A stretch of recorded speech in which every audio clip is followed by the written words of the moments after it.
Hello, good evening, and welcome to 10 Minutes with TmFal.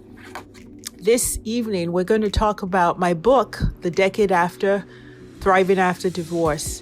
And I realize that not everyone who's listening to my podcast has maybe read the book. It's a book on with tips on staying positive and getting better, not bitter, after a divorce. So hashtag get better, not bitter. And so this is my 10-minute synopsis or Cliff Notes version of the book, and published November of 2017. So exactly 2 years ago, published my first book. And that was published 12 years after my divorce, The Decade After, Thriving After Divorce. So a little bit before we get into the Cliff Notes is, why did I write it?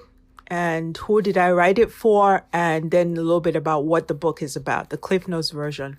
So why did I write this? I wrote this 12 years after my divorce for two reasons. One, to share my story and empower women who may be going through a separation, a divorce, especially women of African diaspora who may or may not have a lot of resources or people to look to around divorce and living with going through a divorce and a separation. And second of all, to talk about how we can do better as adults for the kids. So putting the kids first and helping them have the best lives possible after a divorce, and also empowering women going through a divorce by sharing my story 12 years after my divorce. So that's the why. Who? My primary audience is to women considering a divorce, going through a divorce, separated, single parents, but also to men. I've had men read my book. To women who are single or married. I've had married friends read the book and really resonate with the parenting aspects of that. And really to anyone who knows or loves a single mom. And there are lots of single moms out there. And so this book does have aspects of how you can help and relate to and help somebody going through a divorce or separation, especially if they're also parenting. So that's the why and the who. And so now we'll talk in the last 8 minutes about the what. What's the book about? So the book is The Decade After, Thriving After Divorce. And the Cliff Notes version it's in 4 sections. And the 4 sections are you and the kids. The second is you and your co-parent.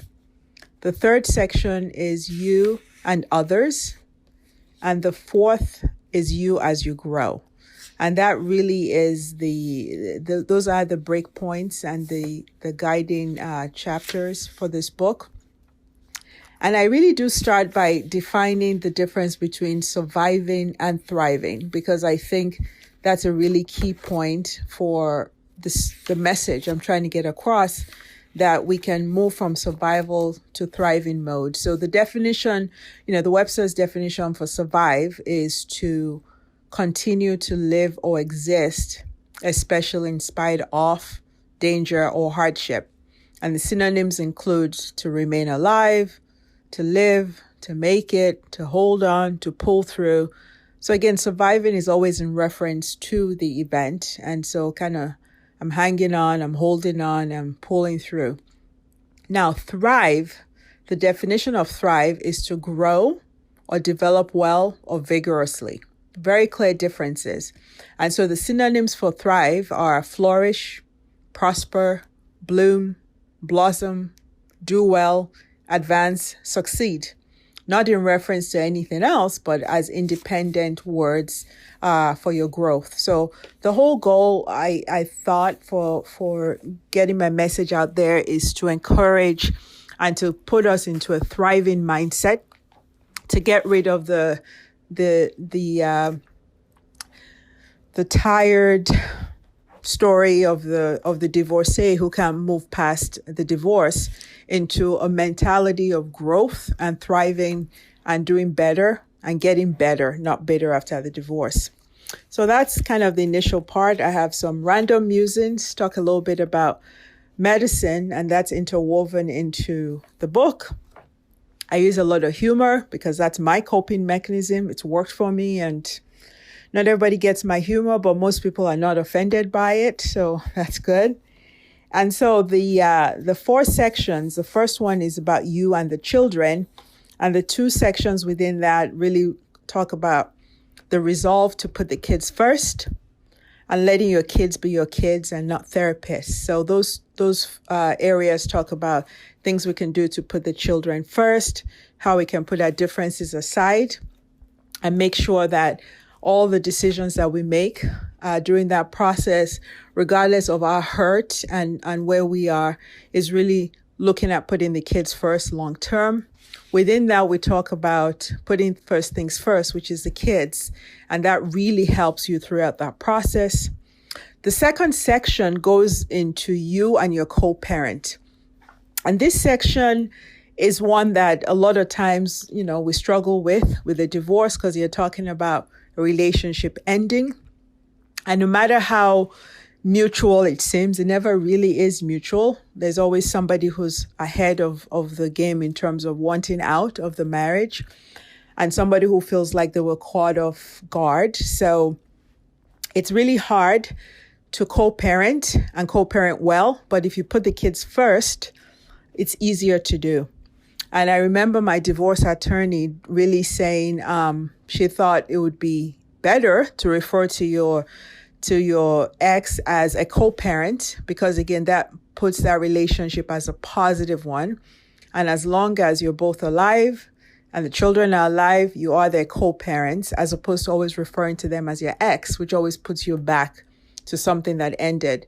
So thinking about co-parenting as positive and looking at ways to do that in the best way for the kids. So this next section talks about how to maintain civility with your co-parent, and also realizing that co-parenting is not a competition, and looking at tips on how to do that, how to use technology to your advantage when it's time to communicate, how to realize that it is not a competition. You don't want to raise bratty, entitled kids, and that even if you are the residential parent who's doing all of the unglamorous tasks as curfew and homework and all that stuff, that the kids are looking, they appreciate it, and really not to compete excessively with your co-parent.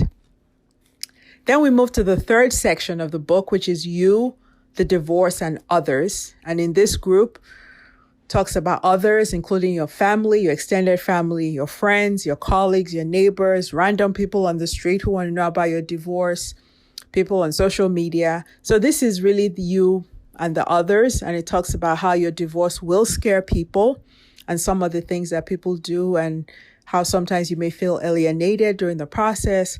We talk about how it's hard for your extended family and close friends to understand what happened, so to understand where they're coming from. I talk about sharing sparingly, and even though everyone seems to be obsessed with the details of your divorce, it is your divorce. You don't have to share details if you don't want to, and you should really share very little, and asking for help. And in this section, I do talk about embracing and supporting other single moms, and this is something that I think is really important during that process. And then the last part, the last section, is you as you grow. And this is a section that I think is really important, and it's about putting yourself first. So if it seems like I'm contradicting myself about putting the kids first and putting yourself first, okay, so I am. But this is really important for you as you grow. And during these chapters, I talk about having a support system and the importance of a support system, nurturing that support system and letting them know you value them. I give a little story about a club that I was part of that helped me during my divorce process, emphasizing how to take care of yourself and the value and importance of knowing yourself and staying true to yourself. Again, I'll repeat that part. It's a section on knowing yourself and staying true to yourself. Nothing like a divorce to force a reset and a restart.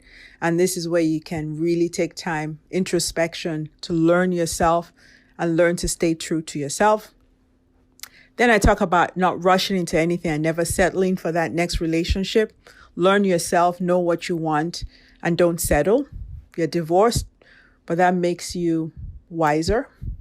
And so don't settle. And really about growing, refining, growing. So you're coming out of this divorce a better, stronger, wiser, smarter version 2.0 that is better, not bitter from the process. And then I have a couple of random musings and references and finding the positive in everything and some closing thoughts. So for those of you who've read the book, thank you. Thank you for your support. It's available in paper, Kindle, audio. The audiobook's done really well. For those of you who haven't, grab a copy. And again, if you're going through a separation or divorce, I think you'll find it helpful. If you know someone who's going through a separation or divorce, they'll find it helpful. And you could learn some things too about how to relate to them and some of the things they may be going through.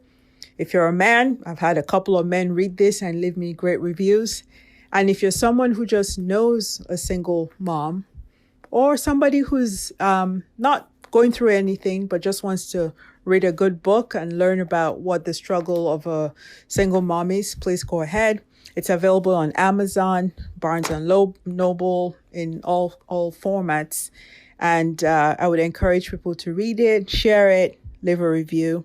So that's 10 Minutes with TmFal, talking about the decade after thriving after divorce. Short book, pretty impactful, I think. 4 sections. 1, you and the kids. 2nd, you and your co-parent. 3rd, you, the divorce, and others. And 4th, you as you grow. My hashtag is #GetBetter, not bitter. Thank you for listening to 10 Minutes with TmFal.